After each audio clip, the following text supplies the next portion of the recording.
अस्सलाम वालेकुम साथियों, मैं नसरुल्लाह गडाणी। मीरपुर माथेले प्रेस क्लब में हिकिड़ो मजदूर घराणो आयो आहे, जन जो जेको गुज़र सफ़र हुयो, हिकिड़ो छकड़ो हुयो, मोटरसाइकिल वारो छकड़ो हुयो, उन ते सब्जी विकणंदा हुआ पी पुट। उन्हनि हिकु अमड़ मीरपुर माथेले प्रेस क्लब आया आहिनि, 5-6 ॾींहं थिया आहिनि, हिननि जो छकड़ो चोरी थी वियो आहे। न हिननि जी FIR कई वञे थी ऐं न ई छकड़ो रिकवर करायो वञे थो।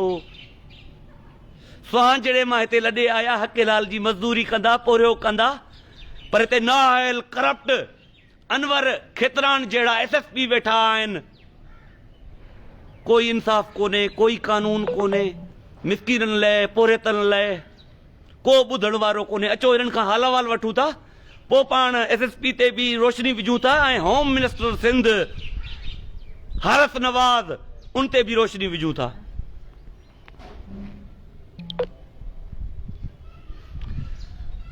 अदा छा नालो आहे तव्हांजो? रियाज़ किथे वेठो हुई?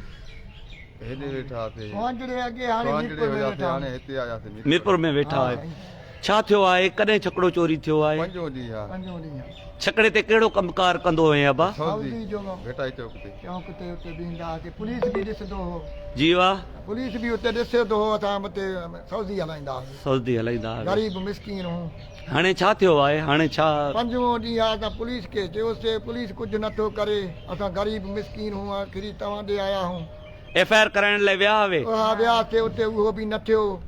FIR बि नथा कनि? न करनि था। होॾे वियासीं ॿेले जे हद ते। न ॿेले जी हद न आहे, मीरपुर थाणे जी हद आहे। हा हिते जो आहे। न तव्हांजा छकड़े जे पोयां विया आहिनि, न FIR करनि था, कुझु बि न पुछा करनि था। जी टपी वियो आहे छकड़ो, न पुछा उनखां कनि था, पुछा गाछा बि नथा कनि। कुझु न कया अथनि। चुप वेठा आहिनि, असांजा कुझु बि अदालत नथा करनि। असां रोज़ी असांजो इहो हाणे काॾे वञूं? जी अबा। रोज़ी इन्ही ते हो, उहो बि वियो आहे, हाणे बुख बि असांखे काॾे वञूं? चाचा इहे ऑफिसर पाण चोरियूं कराईंदा आहिनि। इन्हनि जो पोयों रिकॉर्ड ॾिसंदो न, मुख़्तलिफ़ ज़िलनि में मुख़्तलिफ़ थाननि ते जी रहिया आहिनि, चोरियूं पाण कराईंदा आहिनि, त तॾहिं पोइवारी न आहिनि कंदा, न FIR कराइनि था। चौकी आहे, हर शइ आहे, टपाए थो करे, उन्हनि खां पुछा बि न कयो अथसि अॼु ताईं। अल्लाहु अकबर, अल्लाहु अकबर। पुछा त कर घरनि में। आज़ान थे, वेठ कयो, आज़ान थे।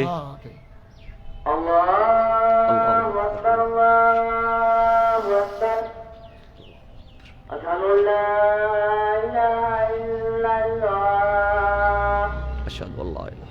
أن لا إله إلا الله أشهد أن لا إله إلا الله أشهد أن محمد رسول الله صلى الله عليه وسلم أشهد أن محمد رسول الله حي على الصلاة ولا حول ولا قوة إلا بالله حي على الصلاة ولا حول ولا قوة إلا بالله حي على الفلاح حي على الفلاح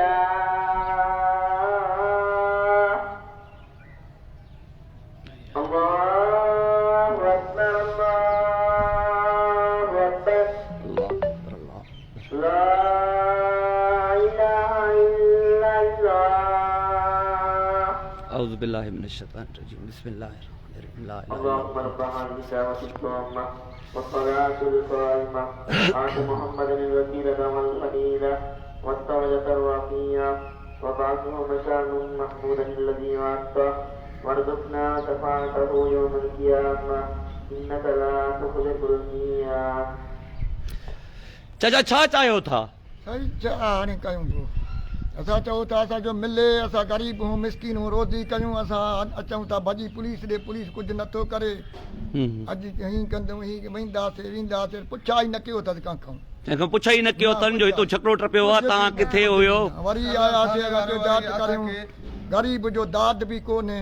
असां मिसकीन हूं, असांजो केरु नथो ॿुधे, केरु नथो ॿुधे। असां आख़िरी तो ॾे आयासीं। मुंहिंजे अखियुनि ते पर मुंहिंजे वस में कुझु न आहे। हा छा कयूं? मुंहिंजा जेकॾहिं भला दोस्त हिते हुजनि हा न, सभु दोस्त भला आहिनि, त मां पैसा चंदो करे तव्हांखे छकड़ो वठराए ॾियां हा, तव्हांजी बचड़नि जी रोज़ी कयो हा। जुड़ो छॾे झेड़नि खां झटनि खां, असां चयो हिते हुकूमत आहे, हर शइ आहे। हिते वॾा धाड़ेल वेठा आहिनि चाचा, वरी उन्ही खां ई ज़ोर आहे। हे जेके एसपी ऐं एसएचओस आहिनि, ही वॾा धाड़ेल आहिनि, वरी उन्ही खां ई ज़ोर आहिनि, उन्ही खां ई ज़ोर आहिनि। न पुछा करनि था, हाणे हिते ईंदा आहिनि, उन्हनि खां वधि में वधि पुछा त करे न बा, हितां टपाया। जी अम्मा, मां सम्झां थो अम्मा, तव्हांजो रोज़ी, हा मां सम्झां थो तव्हांजी रोज़ी इहो छकड़ो हुयो, उहा रोज़ी वारो काहे विया आहिनि, असां रोज़ी तव्हांजी बंदि कई वई आहे। ॾिसे थो त हिते भिटाई जे चौक ते रोज़ असां बीठा हूंदा आहियूं। हा पंहिंजो सब्जी जो कमु कंदा हो, सब्जी जो कमु हुन त उन छकड़े ते रखी कंदा हो माना। हिते ग़रीब काॾे वञे, उहो हाणे न मोटे थो न करे थो, त सभु खां केरु कढे आयो आहे, अलाए छा कयो आहे।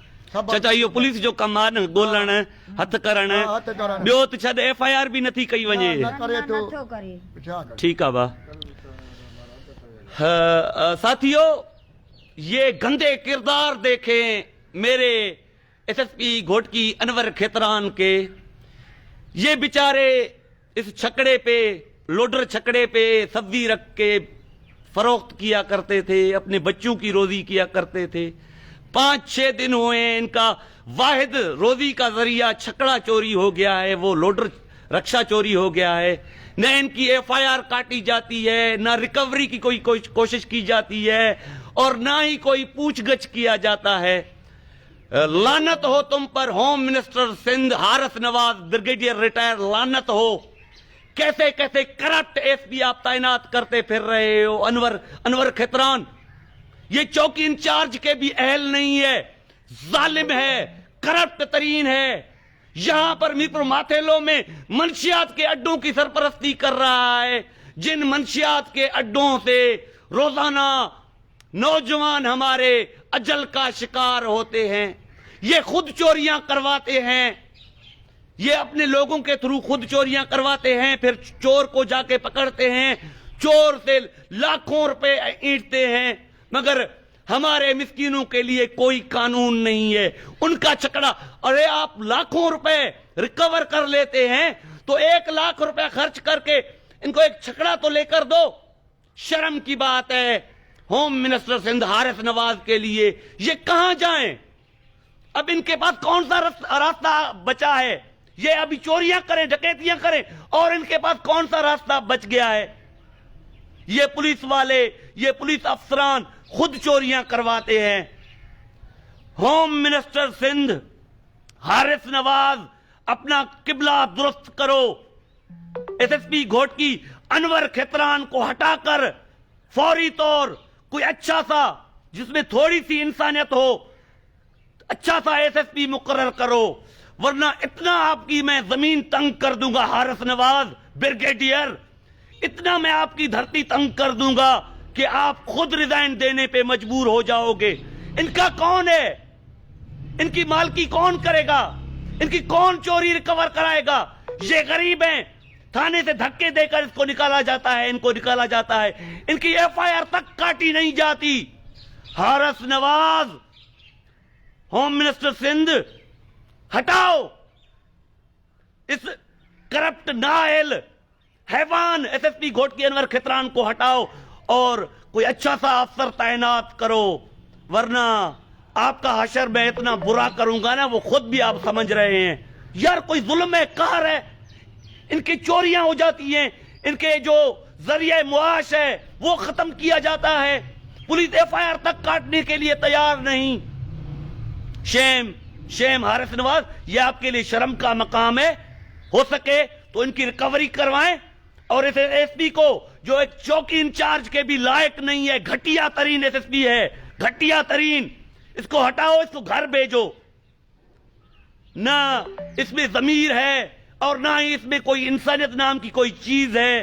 बहरहाल तुम में भी अगर कोई इंसानियत है ना, इसको हटाओ और कोई अच्छा सा SSP घोटकी तैनात करो। साथियों, हो सके तो ये लाइव वीडियो ज्यादा से ज्यादा शेयर करें।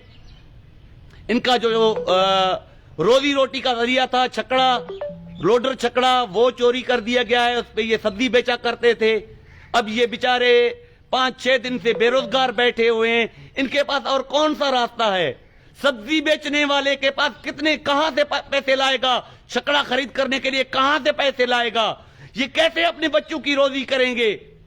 आप सब दोस्तों से गुजारिश है, ज्यादा से ज्यादा ये लाइव वीडियो शेयर करें ताकि इन मसाकीनों की रिकवरी हो, इनकी रोजी चलनी शुरू हो जाए। अल्लाह आप सबको खुश रखे। मुझे हमेशा अपने दुआओं में याद रखिएगा। बड़ी मेहरबानी।